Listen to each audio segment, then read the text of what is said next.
Salut à tous. Aujourd'hui, on s'attaque à un TP6 de terminal sur les probabilités intitulé les simulations. On a un sac de 6 boules et un dé, et on va chercher à savoir quelle est la probabilité d'obtenir le chiffre 4 à la fin de l'expérience. Pour simuler nos deux tirages avec remise dans le sac, on utilise la fonction donnée dans l'énoncé. L'objectif est de reproduire cette expérience un grand nombre de fois, ici 5000, afin d'obtenir des résultats fiables. Tout d'abord, se placer dans la cellule A2. Recopier la formule donnée dans l'énoncé.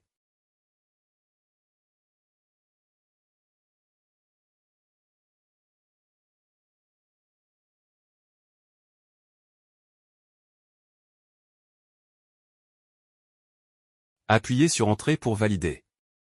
La cellule A2 contient maintenant le résultat d'une première simulation. Ensuite, pour étendre la formule sur 5000 lignes. Cliquez sur la cellule A2, celle qui contient la formule.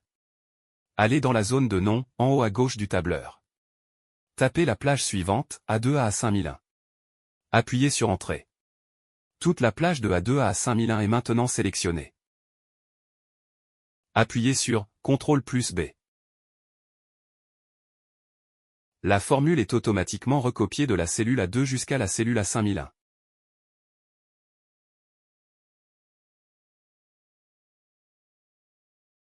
Maintenant, on doit remplir la deuxième colonne, et c'est ici que les choses deviennent un peu plus intéressantes. On doit traduire la règle suivante dans le tableur. Si le nombre k est inférieur ou égal à 10, on lance le dé cubique. Si le nombre k est supérieur ou égal à 11, on tire une boule du sac. Autrement dit, on doit écrire une formule qui permet à Excel de faire un choix automatique en fonction de la valeur de k. Pour cela, se placer dans la cellule B2. Recopier la formule donnée dans l'énoncé.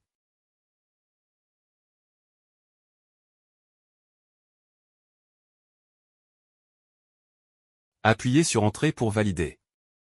La cellule B2 contient maintenant le résultat d'une première simulation. Pour étendre la formule automatiquement. Se replacer sur la cellule B2. Allez sur le petit carré en bas à droite de la cellule, appelé poignée de recopie. Faire un double clic sur ce petit carré. La formule est automatiquement recopiée de la cellule B2 jusqu'à la cellule B5001. Maintenant que notre tableau de données est prêt, on va exploiter ces résultats à l'aide d'un tableau croisé dynamique.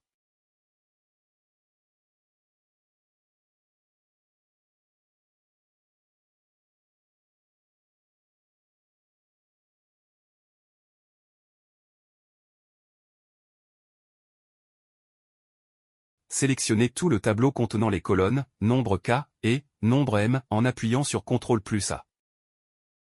Puis allez dans l'onglet Insertion. Cliquez sur Tableau croisé dynamique. Une fenêtre s'ouvre, vérifiez que la plage sélectionnée est correcte. Cliquez sur OK. Une nouvelle feuille s'ouvre avec le tableau croisé dynamique vide. Pour organiser les données. Allez dans le panneau Champ de tableau croisé dynamique. Glissez le champ nombre k dans la zone ligne. Glissez le champ nombre m dans la zone colonne. Glissez le champ nombre m dans la zone valeur. Dans la zone valeur, cliquez sur le champ Ajouter. Modifiez le type de calcul pour choisir nombre ou compte au lieu de somme. Le tableau croisé dynamique est maintenant prêt. Pour la mise en forme. Sélectionnez le tableau croisé dynamique. Appliquez toutes les bordures pour bien distinguer les cellules. Le tableau est maintenant clair, lisible et exploitable pour l'analyse. On veut conjecturer la probabilité que k plus petit ou égal à 10 à l'aide du tableau croisé dynamique. Les lignes correspondent aux différentes valeurs possibles de k. Repérez toutes les lignes pour lesquelles k plus petit ou égal à 10.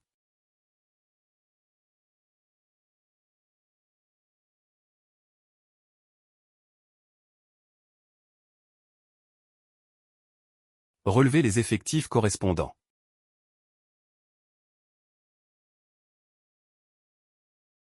Additionnez tous les effectifs associés aux valeurs de k plus petit ou égal à 10.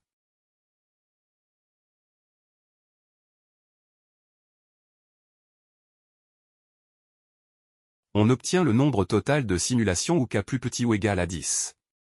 Divisé par le total général dans le tableau croisé dynamique. La valeur obtenue permet de conjecturer la probabilité que k plus petit ou égal à 10. Pour conjecturer la probabilité d'obtenir m égale 4 à l'aide du tableau croisé dynamique.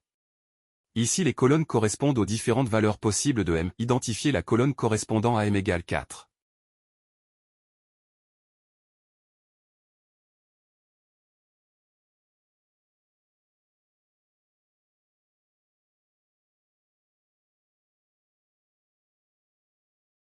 On obtient le nombre total de simulations où m égale 4. Divisé par le total général. La valeur obtenue permet de conjecturer la probabilité d'obtenir m égale 4. Pour conjecturer la probabilité d'obtenir m égale 2 sachant que k égale 12. Repérez la ligne correspondant à k égale 12. On travaille uniquement sur cette ligne, car on est dans une situation conditionnelle. Dans la ligne k égale 12, repérez la valeur située dans la colonne m égale 2. Cette valeur correspond au nombre de cas où k égale 12 et m égale 2.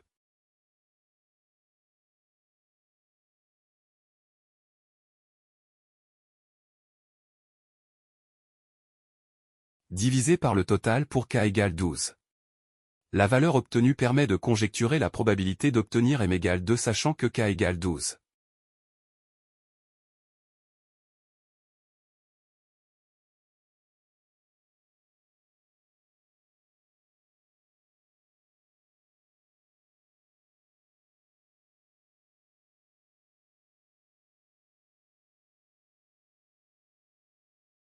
On effectue 2 tirages successifs avec remise dans un sac contenant des boules numérotées de 1 à 6. On note qu'à la somme des deux nombres obtenus. Il y a 36 issues possibles lorsqu'on tire 2 boules avec remise. On commence par calculer la probabilité de B. Les cas où la somme vaut 11 sont 5 et 6, ou 6 et 5, soit 2 cas. Le cas où la somme vaut 12 est 6 et 6, soit 1 cas. Donc, il y a 3 cas favorables.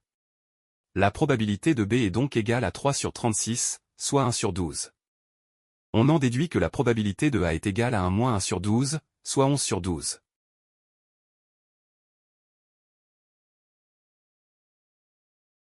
On calcule maintenant les probabilités conditionnelles.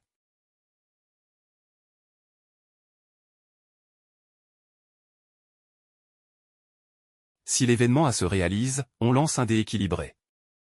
La probabilité d'obtenir 4 est donc 1 sur 6. Si l'événement B se réalise, on tire une boule parmi 6. La probabilité d'obtenir 4 est également 1 sur 6.